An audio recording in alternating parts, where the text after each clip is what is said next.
சிம்ம ராசிக்காரங்களுக்கு வயிறு சம்மந்த பிரச்சனைகள் அதிகமாக வரும். அதனால் வந்து குடல் சம்மந்தப்பட்ட பிரச்சனை, வயிறு தான் அடிக்கடி பார்த்துட்டு வந்து பொறுமுறது, ஏன்னா செரிமான கோளாறு ஏற்படுறது, இதெல்லாம் வந்து இவங்களுக்கு ரொம்ப அதிகமாக இருக்கும். அப்போ இவங்களுடைய கோபம் டென்ஷனை கொஞ்சம் குறைச்சிக்கணும். சூரிய நமஸ்காரம் பண்ணுறதுக்கு மந்திரம் ஸ்லோகம் எதுவுமே சொல்ல வேண்டியதில்லை. தெரிஞ்சவங்க சொல்லலாம், தெரியலையா காலைல அஞ்சு கை கால் முகத்தை கழுவிட்டு சூரியனை வந்து வெறுங்கண்ணால் பார்த்தாலே போதும். சிம்மராசிக்காரங்க எந்த ஒரு நோயுமே வராது. நம்ம சிம்ம ராசி என்பவர்களுக்கு ஆரோக்கியமா வாழணும், ஏதோ ஒரு நாள்பட்ட ஒரு நோய் வருது அப்படின்னா அதுல இருந்து அவங்க தங்களை பாதுகாத்துக்கிறதுக்கு என்ன மாதிரியான வழிகள்லாம் இருக்குமா? சிம்ம ராசிக்காரர்களுக்கு அது வந்து வயிறு, ஏன்னா இவங்க எப்பயுமே வந்து வஞ்சகம் இல்லாம சாப்பிடக்கூடியவங்க. எனக்கு எப்படின்னா சாப்பிட்றதா எனக்கு மிச்சம்பா, நான் என்ன செய்யட்டும் அப்படிம்பாங்க. அப்போ எந்த ஒரு கழிவு இல்லாமல் சாப்பிடக்கூடியவங்க சிம்ம ராசிக்காரங்க. அதே மாதிரி அதிகமாக வந்து நேர்மையாக பேசக்கூடியவங்க. ஒருத்தவங்க தப்பு செஞ்சாலும் முகத்துக்கு நேரம் பேசக்கூடியவங்க. நீ செய்யறது தப்பு, எனக்கு பிடிக்கல அப்படின்னு சொல்லக்கூடியவங்க தான். தன்னுடைய தவறையும் வந்து மாற்றிக்கிடுவாங்க. இப்போ ஒருத்தவங்க சொல்லி செய்யறது சரியில்லாமல் செய்யறப்ப அதே மாற்றிக்கிடுவாங்க. அந்த மாதிரி பெருந்தன்மை குணம் கொண்டவங்க தான். நிறைய வந்து இவங்களுடைய வேலைகள் எல்லாமே பாருங்க, மற்றவங்களை வேலை வாங்குற மாதிரி தான் இருக்கும். ஒரு இடத்துல இருந்தாங்கன்னா மற்றவங்களுக்கு ஒரு 10 பேருக்கு வேலை கொடுக்குற மாதிரி. அது எந்த தரமாக இருந்தாலும் அப்படிதான். நிறையா படித்தாலும் படிக்காமல் இருந்தாலும் பாருங்க, அவங்களுக்கே ஒரு 10 பேர் வேலை வைப்பாங்க. அப்படி அமைப்புல சிம்மராசிக்காரங்க இருப்பாங்க. மற்றவங்களுக்கு நிறைய வந்து முக்கியத்துவம் கொடுக்குறது சிம்மராசிக்காரங்க வந்து தன்னுடைய இமேஜ் வந்து பாழாகாமல் பார்க்குற நினைப்பாங்க. தன்னுடைய அந்தஸ்து அதுக்கு எந்த ஒரு குறையும் வராமல் அதை பற்றிய கவலைகள் அதிகமாகவே இருந்துகிட்டே இருக்கும். தன்னுடைய பேர் எப்பயுமே கெட்டு போகக்கூடாதுப்பா, நமக்கு சொசைட்டி நல்ல பேர் வேணும், நல்ல ஒரு அந்தஸ்து வேணும், தன்னுடைய இமேஜை பற்றியே யோசிக்கக்கூடியவங்க. அதனால வந்து இந்த சிம்ம ராசிக்காரங்களுக்கு வயிறு சம்மந்த பிரச்சனைகள் அதிகமாக வரும். அதனால வந்து குடல் சம்மந்தப்பட்ட பிரச்சனை, வயிறு தான் அடிக்கடி பார்த்துட்டு வந்து பொறுமுறது, ஏன்னா செரிமான கோளாறு ஏற்படுறது, இதெல்லாம் வந்து இவங்களுக்கு ரொம்ப அதிகமாக இருக்கும். அப்போ இவங்க வந்து என்ன செய்யணும், சாப்பாட்டை ரொம்ப கவனமாக இருக்கும். நேரம் தவறாமல் சாப்பிடணும். முதல்ல வந்து பழக்கத்துக்கு கொண்டு வரணும். கடைக்கு போனால் 2 வடையை சாப்பிட்டு விட்டுறக்கூடாது. கரெக்டாக காலையில் உணவு, மத்தியான உணவு, நைட் உணவு எடுத்துக்கிட்டே இருக்கணும். அதே நேரத்தில் இவங்க அதிகமாக வந்து இந்த காஃபி பால் கலந்த உணவுகள் வந்து எடுக்கக்கூடாது. அது எடுத்தாலும் இவங்களுக்கு கொஞ்சம் பிரச்சனைகள் வரத்தான் செய்யும். நிறைய இந்த சிம்மராசிக்காரங்களுக்கு பார்த்தீங்கன்னா இந்த அதே மாதிரி வயிறு சம்மந்த பிரச்சனைகள் வயிறோடு சேர்ந்து உங்களுக்கு வந்து ஹார்ட் பிரச்சனைகள், இந்த ரெண்டுமே கொஞ்சம் அடிக்கடி அதிகமாக வர்றதுக்கு வாய்ப்பு இருக்குது. அப்போ இவங்களுடைய கோபம் டென்ஷனை கொஞ்சம் குறைச்சிக்கணும். ஒருத்தர் நம்ம சொன்ன வேலையை ஒருத்தர் முடிக்கல இவங்க கோவப்படுவாங்க. இவங்களும் இறங்கி செய்ய மாட்டாங்க, ஏன்னா சூரியன் வீடு அது வந்து. அப்போ நம்ம சொல்றதை மற்றவங்க கேட்கணும், மற்றவங்க நம்மளை புரிஞ்சுக்கணும்னு நினைக்கக்கூடியவங்க. இவங்க வந்து மற்றவங்களை புரிஞ்சுக்கிறது கம்மி தான். இவங்க ஒரு கண்ணோட்டத்தில் பார்த்துக்கிட்டே இருப்பாங்க, அந்த கண்ணோட்டத்துக்கு அவங்க வரன்னு நினைப்பாங்க.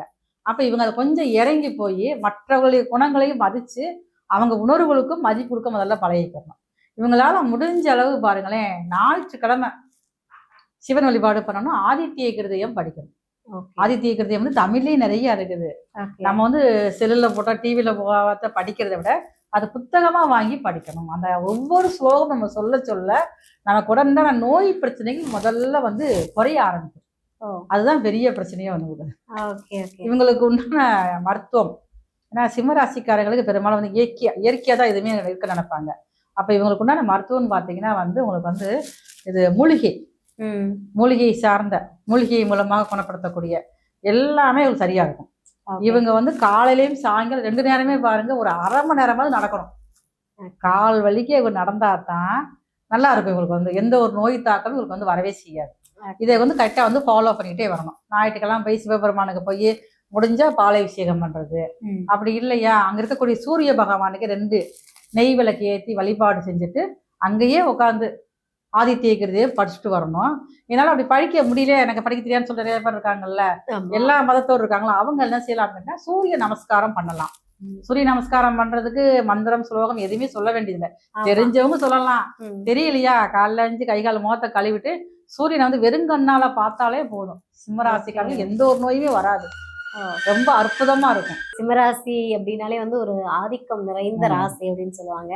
கட்டாயமா நீங்க சொல்ற விஷயத்த கண்டிப்பா ஃபாலோ பண்ணிதான் ஆகணும். ஏன்னா வந்து நிறைய பேருக்கு வந்து இருக்கக்கூடிய மிகப்பெரிய ஆசையே வந்து எப்பவுமே நம்ம உடல் ஆரோக்கியத்தோட வாழணும் அப்படின்றதான். கட்டாயமா இந்த விஷயங்களை அவங்க ஃபாலோ பண்ணுவாங்கன்னு நானும் நம்புறேன். அருமைமா நோய் வரணும் அப்படின்னாலே பாருங்க சூரியன் தான், அவர் தான் வந்து தலைமை கிரகம். அந்த சூரியன் கூட வந்து ராகு சேர்ந்தாலே பாருங்க, ஒருத்தர் சாதகத்துல சூரியன் ராகு சேர்க்கை இருக்கு அப்படின்னாலே பாருங்க அவங்க வந்து காட்டுல வந்து பிரச்சனை கொடுக்கும். அதே நேரம் தலைவலி பார்த்துக்கோங்க, தாங்க போய் தலைவலி வந்துகிட்டே இருக்கும். அப்போ அவங்களுக்கு வந்து இயல்பாவே பாருங்க ரொம்ப டென்ஷன் ஆகக்கூடிய வாய்ப்பெல்லாம் இருக்கும். அதே மாதிரி சூரியன் ராகு சேர்ந்தாலே முன்னோர்கள், அவங்களுடைய தாத்தா பாட்டி, அவங்களுடைய அப்பா இப்படி இருக்கும் பார்த்தீங்களா, அவங்களுக்கு உண்டான நோய்கள் வந்து வர்றதுக்கு வாய்ப்பு ரொம்ப அதிகமாக இருக்குது. அதுலேயும் குறிப்பாக சூரியன் சந்திரன் சேர்ந்தாலும் அப்படித்தான். இப்போ அமாவாசை யோகத்தில் அது இருப்பாங்க. அப்போ அமாவாசை யோகத்தில் இருந்து பிறக்கிறவங்களுக்கு நீர்ச்சத்து அதிகமாக இருக்கும். அது இருக்கும் பார்த்துக்குங்க. அதுக்கப்புறம் பார்த்தீங்கன்னா சூரியன் செவ்வாய் ரெண்டுமே வந்து ஒரு போர் கிரகம், தெரியும், முரட்டு கிரகம் கூட. அப்போ வந்து ஹீட்னால பாருங்க கொப்பளங்கள், அந்த கொப்பளங்களே பாருங்க நம்ம சரியா பராமரிக்க மாட்டோம்னா அதே கேன்சராக மாறக்கூடிய வாய்ப்புமே வந்து ரொம்ப அதிகமா இருக்குது. ஓகே. ஆமா. அடுத்து பாத்தீங்கன்னா சூரியன் புதன் சேர்க்கை, இந்த கிரக சேர்க்கை வந்து நரம்பு சம்பந்தப்பட்ட பிரச்சனைகளை கொடுக்கும். நிறைய பேருக்கு பாத்தீங்கன்னா இப்ப சமீபங்கள்லாம் பாத்தீங்கன்னா நிறைய பேருக்கு பாருங்க ஸ்ட்ரோக், என்னன்னே தெரியாம பாத்துங்க மருத்துவத்துறையில அதுக்கு எல்லாம் போய் பாக்குறாங்க, ஒண்ணுமே இல்லைன்றாங்க. ஆனா ஸ்ட்ரோக் வந்துருது. கை இழுக்க முடியல, கால் நடக்க முடியல, வாய் பேச முடியல, இப்படித்தான் இருக்குது பார்த்துக்கு. இது வந்து புரியாத புதிராவே இருந்துகிட்டே இருக்கும். இதுக்கு எதுல தீர்வுங்கிறதே கிடைக்காம தான் இன்னைக்கு எல்லாருமே அல்லாடிக்கிட்டு இருக்காங்க. அடுத்து வந்து சூரியன் குரு, இது வந்து ரொம்ப வந்து முக்கியமான ஒரு கிரக சேர்க்கை, ரொம்ப நல்ல அமைப்பையும் கொடுக்கும். அதே நேரத்துல பாருங்க கல்லீரல் பிரச்சனையை கொடுக்கும். கல்லீரல் பிரச்சனை, அதே மாதிரி மூளை சம்பந்தப்பட்ட பிரச்சனைகளை. ஏன்னா இவங்க வந்து அதிகமா வந்து முன்னேறுங்கிற ஒரு வேகம் இருந்துகிட்டே இருக்கும் சூரியன் குரு சேர்க்கை இருந்தாலே வந்து. அப்ப அது வந்து ஒரு யோகம்னு கூட சொல்லுவாங்க. அந்த யோகம் வந்து அதனாலே பாருங்க நோய் வர்றதுக்கு வாய்ப்பு இருக்கு. எப்ப பார்த்தாலும் தன்னுடைய இலக்க நோக்கி ஓடிக்கிட்டே இருப்பாங்க. இந்த சூரியன் குரு சேர்க்கை இருந்தாலே வந்து தன்னுடைய சுய முயற்சியால முன்னேறணும் அப்படிங்கிற வெறி இருந்துகிட்டே இருக்கும். அப்ப எந்த நேரம் நம்முடைய ஹெல்த்தை கூட பார்க்கவே மாட்டாங்க. பார்க்காம ஒரே இலக்க நோக்கி கூட ரொம்ப வந்து பாருங்க ஒன்னும் மூளைக்கு ப்ரெஷர் அதிகமாகி ஒரு பிரச்சனையை கொடுக்கும். கல்லீரல் சம்பந்தம் சரியா சாப்பிட முடியாம செய்ய வந்து கல்லீரல் பிரச்சனையும் கொடுக்கும். அதுக்கப்புறம் பாருங்க சூரியன் சனி சேர்க்கை, இவங்களுக்கு தான் பாருங்க கால், சின்ன வயசா இருந்தாலும் சூரியன் சனி சேர்க்கை இருந்தாலே கால் வலிக்கு அப்படிம்பாங்க. இப்ப இன்னைக்குள்ள காலகட்டத்துல 30 வயசுலயே கால் வலிக்கிறதுக்கு வந்துருது. ஆனா பாருங்க அந்த பிறந்திருந்து ஒரு 5 வயசு குழந்தைய கூட பாருங்களேன் சூரியன் சனி சேர்க்கை இருக்குது அப்படின்னாலே கால் வலியோ, கால் வலியுது, அதுக்கு என்ன வலி தெரியும், ஆனா இந்த மாதிரி கிரகச்சரிக்கையானது அதுக்கு அந்த கால் வலியை கொடுத்துரும். அந்த எலும்பு இந்த மச்சைகள்ல உள்ள அந்த சவுல பூரா பழகினமாயி வலிக்க ஆரம்பிச்சிடும். அது வந்து அதுக்கடுத்து நம்ம ஏற்கனவே சூரியன் ராகு பார்த்துட்டோம். சூரியன் கேது அப்படின்னாலுமே அப்படித்தான். இந்த சூரியன் கேது சேர்க்கையும் பார்த்தீங்கன்னா நிறைய பேருக்கு வந்து அந்த ஹார்ட் போற பிளட் வந்து கொஞ்சம் குறைஞ்சிரும். ஹார்ட் பிளக் ஆகிறது சரி இந்த மாதிரிலாம் இருக்கனால அவங்களுக்குமே வந்து சீக்கிரமே பாருங்க அந்த ஹார்ட் நோய்லாம் இப்போ வந்து இறுதி நோய் வருதுல்ல, அந்த மாதிரியான நோய்கள் வர்றதுக்கு வாய்ப்பு இருக்குது. பொதுவா ஒருத்தர் ஜாதகத்துல உத்திரட்டாதி பூரட்டாதி இந்த 2 நட்சத்திரத்தை பிறந்திருந்தாலும், இந்த 2 நட்சத்திரத்துலயுமே கிரகங்கள் இருந்தாலும் அவங்களுடைய அப்பா வழியிலேயே அம்மா வழியிலேயே யாருக்கா ஒருத்தருக்கு கேன்சர் இருக்கும்.